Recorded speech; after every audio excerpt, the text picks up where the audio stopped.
मित्रों, आज हम व्याकरण के इस भाग में भाषा को लेकर बात करने वाले हैं।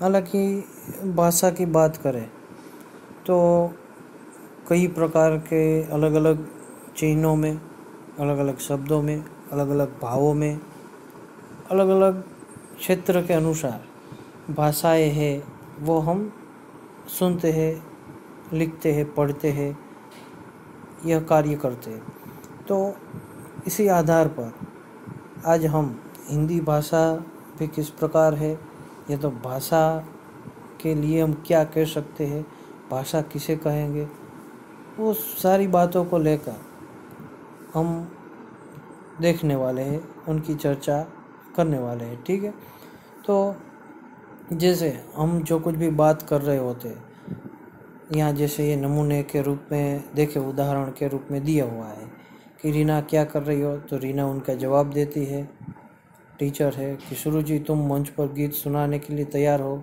जी मैम। यानी कि अलग अलग तरीके से कई सारी बात है वो हम भाषा के जरिए है वो एक दूसरे तक पहुंचाते हैं।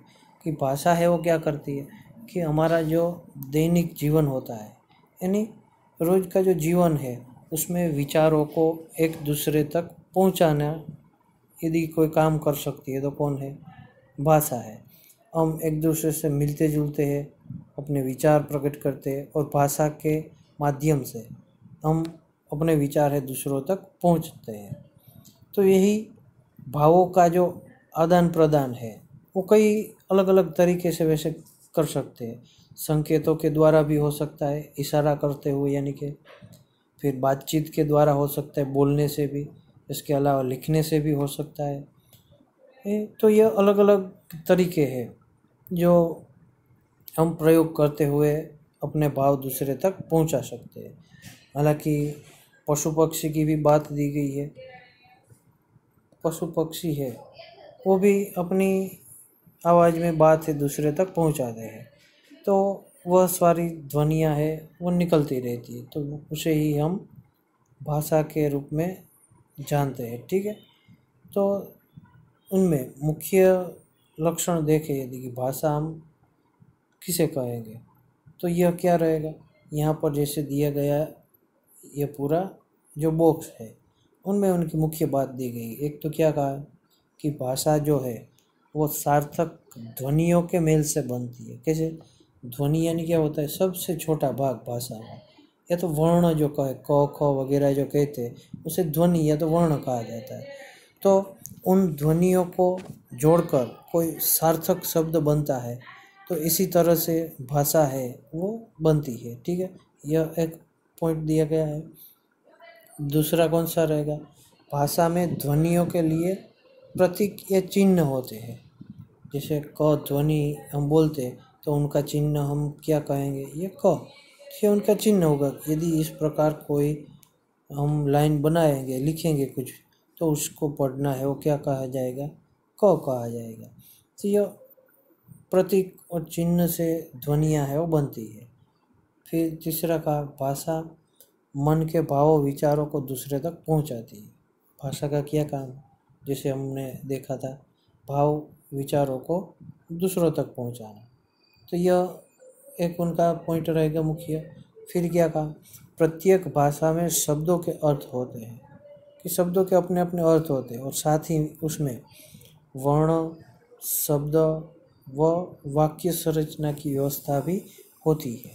कि वर्ण भी होते हैं, वर्णों के द्वारा शब्द बनते हैं और शब्द के बाद ये पूरी वाक्य संरचना, और इस प्रकार भाषा जो है वो अर्थ देती है, भाषा बनती है। ठीक है, तो यह वैसे कहे तो चार मुख्य पॉइंट के आधार पर हमें भाषा को देखना है, उसे ही लेकर हम आगे देखें। तो यहाँ वैसे उनकी ये डेफिनेशन दी गई है। भाषा यानी क्या? तो भाषा जो है वो वह माध्यम है जिसके द्वारा मनुष्य अपने विचारों या तो भावों का आदान प्रदान करते हैं। क्या? भाषा यानी एक ऐसा माध्यम कि अपने विचारों का आदान प्रदान, विचार ले भी सकते, दे भी सकते, तो आदान और प्रदान कहा जाएगा। तो इस तरह चाहे कोई भी मनुष्य हो, उसे भाषा की ज़रूरत रहती है, चाहे उनकी भाषा कोई भी हो, पर फिर भी अपने विचारों के आदान प्रदान के लिए भाषा का उपयोग करता है।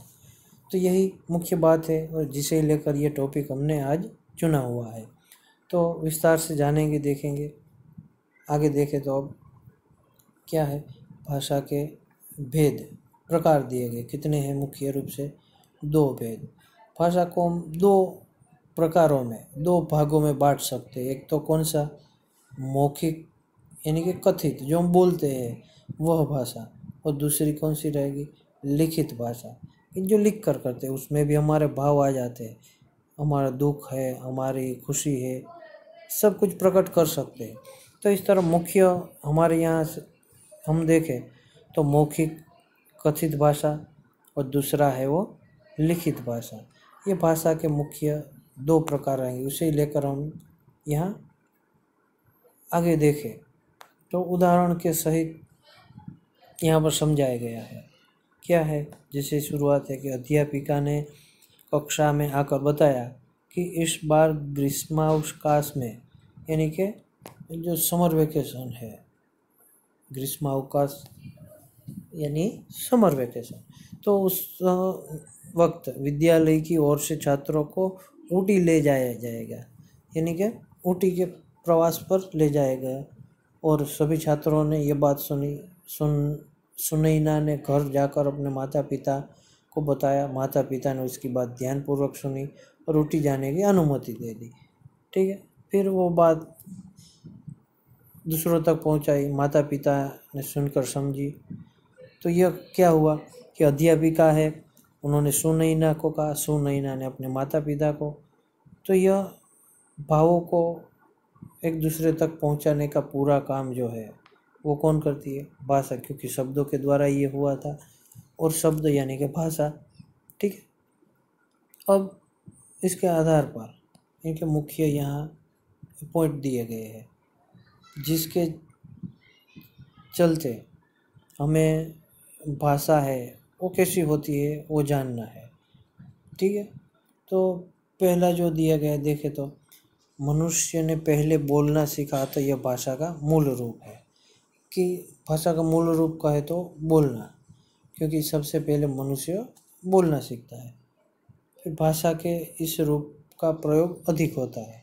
कौन से रूप की बात है, बोलने का जो हमारा तरीका है, भाषा है उसका।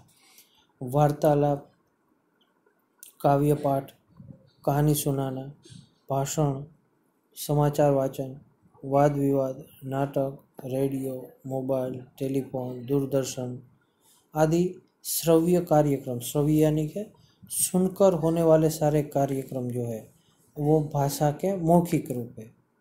जैसे रेडियो है, वो कई सारे, यानी कि जिसमें से आवाज़ आती है, हम जो सुन रहे हैं, तो वो कौन से रूप हुए, मौखिक रूप। ठीक है, तो यह एक बात है। फिर अब क्या हुआ कि जब अध्यापिका ने यह ऊटी प्रवास की बात की थी, तो ऊटी यात्रा का अनुभव है वो सबको गृह कार्य में, होमवर्क में लिखने के लिए दिया था, और सब कुछ अच्छी तरह से लिख कर भी आए। तो यहाँ पर वो बात क्या हुई, वो लिखित भाषा हुई ना। वहाँ पर मौखिक बोल कर कहा था, अब यहाँ क्या हुआ, लिखित हो गया। उनमें कौन कौन सी मुख्य बात है वो भी हम यहाँ पर देखते हैं। क्या बात है, एक तो पहले देखा वो मौखिक भाषा था, ये है वो लिखित भाषा। कि लिखित भाषा का जन्म मौखिक भाषा के बहुत समय बाद हुआ। पहले तो कौन सी भाषा आई कि मौखिक भाषा, क्योंकि पहले मनुष्य बोलने लगा, फिर उसको लिखावट में बदलने लगा। तो पहले मौखिक भाषा आई और उसके बहुत समय बाद है वो लिखित भाषा का निर्माण होता है। लिखित भाषा के कारण ही मनुष्य द्वारा अर्जित जानकारी को आने वाली पीढ़ियों के लिए संजो कर रख पाना संभव हो गया। लिखित का मुख्य उद्देश्य क्या है, वो किस काम में आती है, क्योंकि उनके द्वारा अर्जित की गई जानकारी, अर्जित यानी कि इकट्ठी की गई, ये तो लिखी गई जानकारी जो है वो आने वाली पीढ़ियों तक संजो कर रखने के लिए, संजो कर यानी कि इकट्ठी करके रख पा सकते हैं, इसलिए वो संभव है। तो इस प्रकार लिखित भाषा है वह भी एक अपना महत्व देती है, जबकि मौखिक भाषा है वो तो बोल लिया, सुन लिया तो ख़त्म हो जाता है, तो वो आगे नहीं बढ़ पाता। तो इसलिए लिखित भाषा का भी अपना महत्व रहा हुआ है। फिर क्या कहा कि भाषा के 4 कौशल्य है। कौन कौन से? पहले तो बोलना। भाषा, यदि कोई भी भाषा सीखनी हो ना, तो पहले क्या होना है, उस भाषा को हम बोलना सीखते हैं। फिर सुनना सीखते हैं, कि पहले तो बोलने का प्रयत्न करते हैं, फिर सुनने का, फिर लिखना पड़ता है और फिर पढ़ना। यदि लिखना हमें आ जाता है तो पढ़ना भी आ जाएगा। तो उनके ये 4 कौशल्य, बोलना, सुनना, लिखना, पढ़ना। लिखित भाषा कौन कौन से रूपों में मिलती है? एक तो पत्र है या समाचार पत्र, पत्रिकाएं, लेख, कहानी, संस्मरण, SMS, ईमेल आदि सब जो हम पढ़ते हैं, जो देखते हैं, वो भाषा का कौन सा रूप हुआ? वो लिखित रूप हुआ। तो इस प्रकार भाषा के मुख्य कितने रूप हैं? एक तो यह जो हमने देखा कि मौखिक, और वही सबसे पहले आया, और उसके बाद है हमारा यह लिखित रूप जो मौखिक के बहुत समय बाद आया। तो दोनों का अपना एक तरह से महत्व बना हुआ है। ठीक है, तो यह भाषा रहेगी।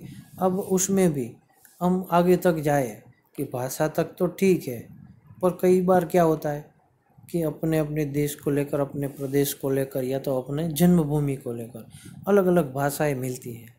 तो उसे लेकर हम उसमें अलग अलग भाग देख सकते हैं। जैसे कि पहला हम देखें तो कौन सा आएगा? मातृभाषा। कहते हैं ना, मातृभाषा, यह मेरी मातृभाषा है, यानी कि गुजराती मेरी मातृभाषा है। तो वो क्या हुआ? भाषा का एक भाग बन गया। वो कैसे होता है? मातृभाषा यानी कि माँ द्वारा प्राप्त भाषा, कि जहाँ जब हमारा जन्म हुआ हो और उसके बाद माता से जो भाषा सीखते हैं, तो हमारी कौन सी भाषा हुई? वह मातृभाषा। कि वह भाषा जिसे बालक अपनी माँ तथा परिवार के द्वारा सीखता है। ठीक है, जो हाईलाइट किया हुआ ही है, ध्यान से देखते जाना, ये इसी प्रकार से दिया है। माँ तथा परिवार से सीखता है, उसे क्या कहता है? मातृभाषा। इसलिए बालक इस भाषा में ही अपना परिचय सबसे पहले होता है बालक को। फिर परिवार में गुजराती भाषा बोली जाती है, तो बालक की मातृभाषा क्या होगी? गुजराती होगी। यदि परिवार जो है कश्मीरी बोलता है, तो उनकी मातृभाषा क्या होगी? कश्मीरी होगी। तो मातृभाषा यानी क्या? कि माँ के द्वारा प्राप्त हुई भाषा, जो माँ और परिवार बोलती है, सिखाती है, तो वह रहेगी मातृभाषा। ठीक है, यह एक बात आप मन में बिठा लो, क्लियर कर लो। फिर दूसरा भाग उसमें देखें तो राष्ट्रभाषा। यह थोड़ा समझना जरूरी है, क्योंकि इसमें हम राष्ट्रभाषा और उसके बाद दिया गया राजभाषा, उसमें हम थोड़ी गलती कर देते हैं समझने में इनके कारण। कि राष्ट्रभाषा यानी कि राष्ट्र प्लस भाषा, राष्ट्र की भाषा, वह भाषा जिसका प्रयोग एक देश के अधिकांश निवासियों द्वारा किया जाता है। क्या? कि देश के अधिकतर लोग जो है वो जिस भाषा का प्रयोग करते हैं उसे क्या कहा जाएगा? राष्ट्रभाषा। राष्ट्रभाषा भारत में देखें तो हिंदी का प्रयोग लगभग 70%, यानी कि 70 जो बोलते हैं हम गुजराती में देखें तो हिंदी 70% निवासियों द्वारा किसी न किसी रूप में किया जाता है। क्या है? कि हिंदी जो है वो 70% बोलते हैं, जिनके कारण क्या है? हिंदी जो है वो हमारी राष्ट्रभाषा है। और हम हिंदी पढ़ रहे हैं तो ये हमारे लिए गौरव की बात है कि हमारी राष्ट्रभाषा हमने पसंद की हुई है, उसे पढ़ना पसंद करते हैं, वो हमें अच्छी तरह से मालूम भी होनी चाहिए। हम सही तरीके से बोल भी पाते होने चाहिए, सही तरीके से लिखते होने भी चाहिए, ताकि देश के किसी भी कोने में जाए, कोई भी व्यक्ति से मिले तो आराम से अपना व्यवहार कर सके, बातचीत कर सके। ठीक है, तो इस लिहाज से देखें तो हिंदी जो है वो हमारी राष्ट्रभाषा सीखना बहुत ज़रूरी हो जाता है। तो यह रहेगी राष्ट्रभाषा के लिए जानकारी। इसके अलावा एक पॉइंट दिया गया है कि प्रत्येक राष्ट्र अपनी अपनी राष्ट्रभाषा होता है ना। जैसे जापान में जापानी, चीन में चीनी, फ्रांस में फ्रांसीसी, यूके में अंग्रेजी, भारत में हिंदी। ठीक है, तो इसी तरह हर एक देश की अपनी अपनी राष्ट्रभाषाएं है वो मिलती है। अब हमें देखना है राजभाषा, ये थोड़ा समझना है। राज प्लस भाषा यानी राजकाज की भाषा। राजकाज यानी कि देश के जो कार्यालय होते हैं, यानी कि जो ऑफिस कहते हैं, सरकारी दफ्तर कहते हैं, उसमें जिस भाषा का प्रयोग किया जाता हो उसे कौन सी भाषा कही जाती है? राजभाषा। समझते हैं क्या कि वह भाषा जिसका प्रयोग देश के कार्यालयों में कामकाज के लिए किया जाता है उसे क्या कहा जाएगा? राजभाषा। कहाँ पर कैसे प्रयोग होता है? देश के कार्यालयों में। और किस लिए? कामकाज के लिए। सरकारी दफ्तर जो ऑफिस है उसमें जो भाषा प्रयोग की जाती है पूरे भारत में, तो वो कौन सी भाषा हो जाएगी? राजभाषा। जबकि राष्ट्रभाषा में क्या था कि जो ज़्यादा मात्रा में जितने लोग बोलते हो वो भाषा है और राष्ट्रभाषा होगी। तो ज़्यादा मात्रा में कौन सी भाषा बोली जाती है? हिंदी। तो हिंदी राष्ट्रभाषा है। अब राजभाषा क्या है उसके लिए भी यहाँ थोड़ा इम्पोर्टेंट मुद्दे दिए गए, देख लेते हैं कि राष्ट्रभाषा तथा राजभाषा में अंतर है, इन्हें एक न समझे। देखा, कहा ना, भारत में कार्यालयी कामकाज के लिए हिंदी तथा अंग्रेजी दोनों भाषाओं का प्रयोग किया जाता है। ठीक है, राजभाषा के रूप में हिंदी और अंग्रेजी दोनों को मान्यता मिली हुई। हिंदी में भी बातचीत कर सकते हैं, अंग्रेजी में भी बातचीत, जैसे कि सरकारी लेटर आते हैं तो अधिकतर अंग्रेजी में होते हैं और हिंदी में भी होते हैं। ठीक है, ये दोनों भाषा का प्रयोग होता है क्योंकि अंग्रेजी राजभाषा भी है। ठीक है, और हिंदी है सिर्फ राष्ट्रभाषा। अंग्रेजी राष्ट्रभाषा में नहीं आएगा, वो सिर्फ राजभाषा में आएगा। यह क्लियर कर लीजिए। फिर दूसरा क्या कहा कि 14 सितंबर 1949 को संविधान के अनुच्छेद 343 के अनुसार हिंदी को भारत की राजभाषा घोषित किया गया। इसलिए प्रतिवर्ष इस दिन हिंदी दिवस मनाया जाता है। कब हिंदी दिवस? तो 14 सितंबर को हिंदी दिवस मनाया जाता है। पर क्यों? क्योंकि उस दिन को है, यानी 14 सितंबर 1949 के दिन हिंदी को राजभाषा के रूप में हमारे देश में एक मान्यता मिली। इन्हीं के कारण हिंदी दिवस मनाया जाता है। बाकी अंग्रेजी राजभाषा है ही, पर साथ में हिंदी को भी कब? 14 सितंबर 1949 को मान्यता मिली, जिनके कारण हिंदी और अंग्रेजी दोनों को ही राजभाषा का दर्जा प्राप्त है। इसके बाद दिया गया है संपर्क भाषा, यानी कि संपर्क की भाषा, वह भाषा जिसका प्रयोग देश के निवासी आपस में संपर्क करने के लिए करते हैं, तो वो कौन सी कही जाएगी? संपर्क भाषा कही जाएगी। भारत की संपर्क भाषा हिंदी तथा विश्व की संपर्क भाषा अंग्रेजी है। ठीक है, क्योंकि भारत में अधिकतर हिंदी बोली जाती है, तो भारत की संपर्क भाषा कौन सी हुई? हिंदी।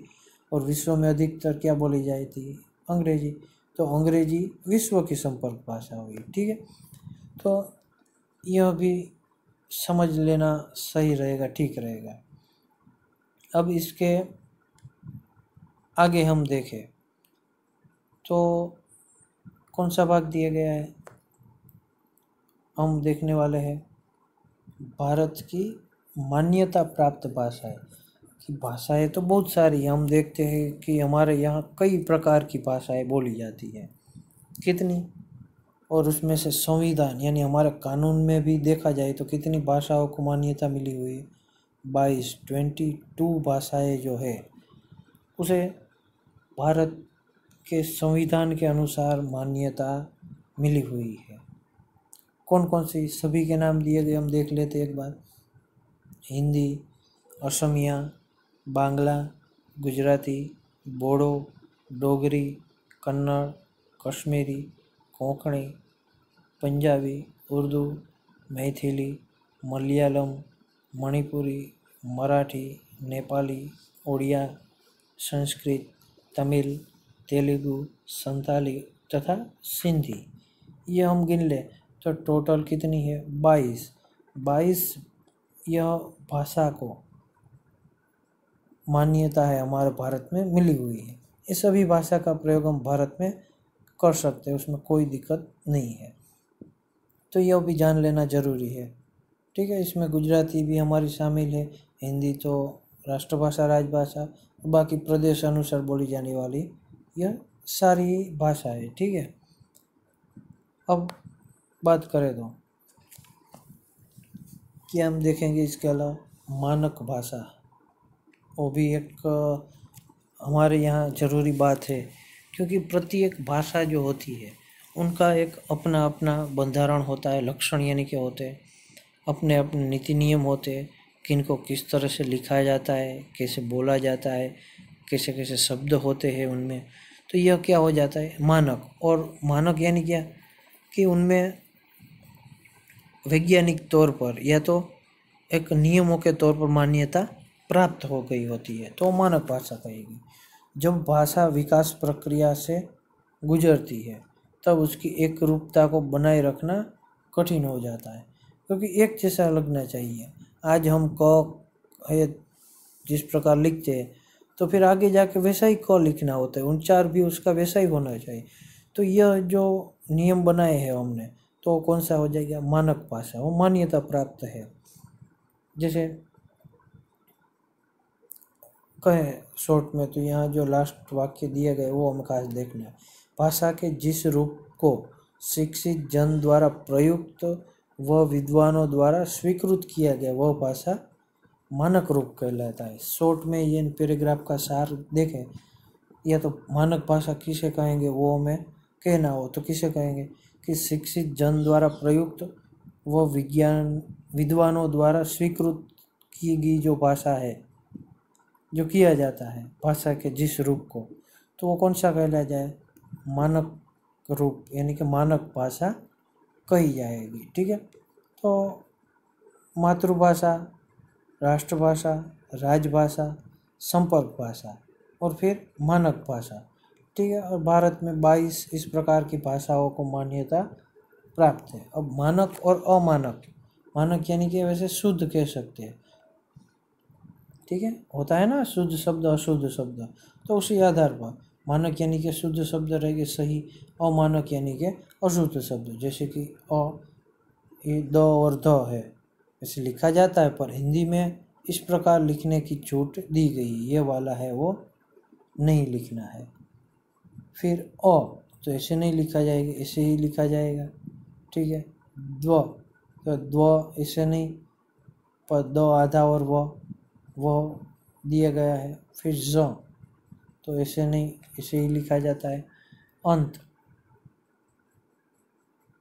तो अनुस्वार वाला लिखा जाएगा, ये लिखेंगे तो गलत होगा। संबंध में भी ऐसे नहीं, अनुस्वार वाले। नए भी ऐसे नहीं, इस प्रकार लिखा जाएगा। आई भी ऐसे नहीं, इस प्रकार होता है कि, पर यह सब सही है, मान्यता प्राप्त है, यह है वो गलत रहेगा। ठीक है, तो यही बात जो सिखाता है हमें, वो कौन सिखाता है? मानक भाषा है, उसमें ये सारी बातें हैं वो दी गई होती है। ठीक है, तो यह है मानक भाषा। इसके बाद खास तौर पर हिंदी को लेकर बात यहाँ दी गई, बताई गई है। क्या कहा है?